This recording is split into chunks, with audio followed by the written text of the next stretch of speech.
Jumpa lagi dengan saya Nelinda di channel saya Nelinda. Puji Tuhan, saya hari ini pengen sekali berbicara tentang permohonan maaf.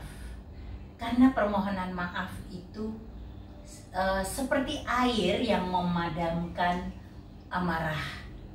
Jadi seperti air yang memadamkan api amarah gitu. Jadi penting sekali kita untuk introspeksi diri, semakin lebih baik di dalam kehidupan kita sebagai umat manusia. Tentunya kita tidak bisa mempertahankan ego kita di dalam kehidupan kita.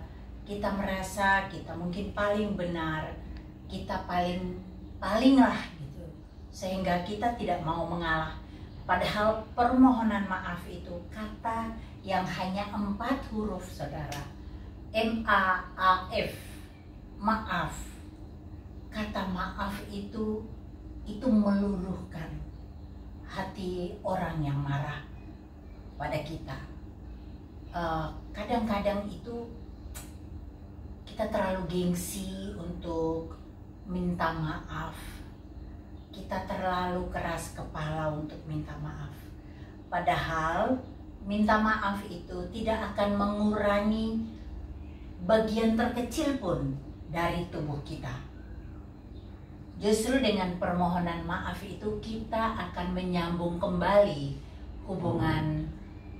hubungan persaudaraan. Karena seperti kita lihat bagaimana hubungan Esau dan Yakub, hubungan kakak beradik yang rusak karena keegoisan Yakub, karena keras kepalanya Yakub, karena keserakahannya Yakub.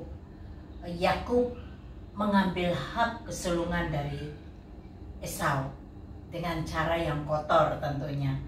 Dia mengambil berkat itu karena hak sulung itu menyangkut keberkat, saudara. Jadi ketika kita mengambil hak orang lain, kemudian kita merasa diri kita benar. Waduh, itu ada sesuatu yang gak benar justru di dalam kehidupan kita, terutama hati dan pikiran kita. Tapi kalau kita mau introspeksi diri, kita bisa melihat ketika Yakub sudah berpisah dengan Esau, dia berlari ke tempat pamannya, di tempat Laban. Dia pun mendapat karma yang sama. Karena dia untuk mendapatkan Rahel, dia harus bekerja lagi 7 tahun. Karena waktu 7 tahun pertama, dia bukan dikasihkan Rahel yang dicintainya, tapi justru dikasih Lea. Nah, hukum karma atau hukum tabur tuai itu pasti terjadi dalam hidup kita. Nah, janganlah kita mengeraskan hati kita ketika sudah bersalah, tapi kita masih merasa diri kita benar. Ketika Yakub sudah lama di tempat Laban, dia pengen kembali ke kampung halamannya. Dia rindu pada kakaknya. Dia merasa bersalah karena sudah menipu kakaknya. Dan dia mengutus, ada utusan yang ke tempat kakaknya. Luar biasa loh. Dia mau merendahkan hatinya, mau meminta maaf pada kakaknya. Dan sambutan kakaknya pun yang ketika pertama kemarin dulu itu ingin sekali membunuh Yakub karena marahnya. Tapi ketika Yakub sudah meminta maaf, itu dia hatinya luluh. Marah semarah apapun orang. Tapi kalau kita mau datang dengan kerendahan hati kita mau minta maaf, masa sih orang tidak mau memaafkan?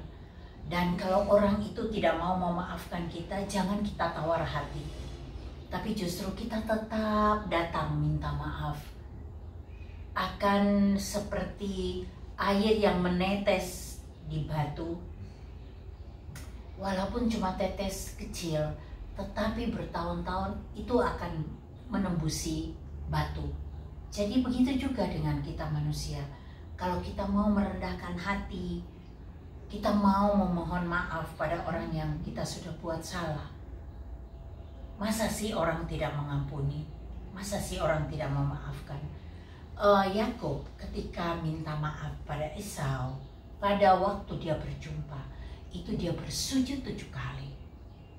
Dan dia bukan tidak takut, walaupun kakaknya menyambut dia, tapi dia ada rasa takut dia. Sehingga budak-budaknya, hewan-hewannya itu ditaruh di depan semua. Sampai yang di depan dia adalah Lea dan anak-anaknya. Karena betapa takutnya dia pada pada Esau kakaknya. Nah, tetapi begitu berjumpa, dia memberi hormat. Memberi satu sinyal kerendahan hati dari Yakub yang membuat kakaknya itu tidak bisa menahan emosinya. Tergugah hatinya untuk memaafkan adiknya, dan dia memeluk adiknya. Begitu juga bukan cuma hubungan persaudaraan ya yang harus dipulihkan, tetapi dengan tetangga, dengan rekan kerja, dengan majikan mungkin, atau dengan bos kita di kantor. Kadang-kadang kan kita mendapat pimpinan yang gak enak di hati. Kita mendapat pimpinan yang menjengkelkan, walaupun kita sudah merasa kita bekerja baik, tapi kok majikan kita tuh kok, atau bos kita kok gak ada puasnya, gak ada berterima kasihnya, justru selalu memarahin terus. Itu kan sangat menjengkelkan. Tapi kalau kita punya kerendahan hati, kita mau minta maaf, kita mau terus merubah diri kita untuk menjadi lebih baik. Masa sih orang mau membenci kita atau memarahin kita terus-terusan? Saya rasa sih sebagai manusia, dia juga punya hati kok. Dan kita harus berdoa. Kita sudah minta maaf, tapi kita juga berdoa, minta Tuhan tolong jamah hati orang tersebut supaya hatinya juga terbuka untuk permohonan maaf kita, sehingga hubungan bisa diperbaiki. Karena dimanapun kita berada, entah di dalam rumah tangga, entah di lingkungan kecil di sekitar tetangga kita, di lingkungan sosial kita, di lingkungan pekerjaan kita, kalau ada yang mengganjal di hati kita, rasanya kan gak enak, seperti ada duri yang ada di dalam daging kita. Nah, supaya gak ada duri, apa salahnya kita itu mau merendahkan hati kita. Kita belajar dari kebenaran firman Tuhan. Kita melihat bagaimana Yakub mau menyadari kesalahannya, dia mau merendahkan hatinya, mau minta maaf pada kakaknya. Itu hal yang luar biasa. Jangan kita pernah mengeraskan hati kita dalam menjalani hidup kita, terus mengeraskan hati kita. Kita tetap berprinsip bahwa diri kita lah yang benar. Karena tidak ada yang benar dalam kehidupan kita semua. Kita mungkin merasa kita benar, tapi apakah kita sudah benar di hadapan Allah? Apakah kita sudah benar di hadapan Tuhan? Nah, belum tentu. Cobalah kita takut akan Tuhan, kita mau menjadi pelaku firman, kita mau mengikuti jejaknya Yakub yang menyadari kesalahan-kesalahannya, mau minta maaf. Karena saya pernah dengar juga ada orang yang ditabrak, bahkan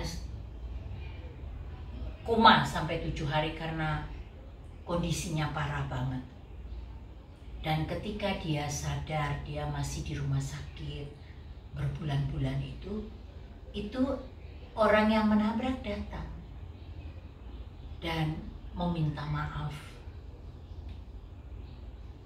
Padahal sebelumnya orang tersebut ini harus minum obat penghilang rasa sakit yang kadarnya sudah sangat tinggi sekali, sama dengan morfin, sejenis morfin gitu, untuk menghilangkan sakitnya. Tapi ketika orang ini datang dan meminta maaf, dan dia mengampuni, memaafkan orang itu, ketika itu juga dia dipulihkan. Penting sekali kita juga jangan mengeraskan hati ketika ada orang lain meminta maaf pada kita. Karena ketika orang itu sudah merendahkan hati, merendahkan dirinya di hadapan kita, kita jangan menegarkan tongkok kita, tapi kita juga mau mengampuni, memaafkan. Supaya hubungan itu kembali terjalin dengan baik kembali. Kita bisa lihat Roma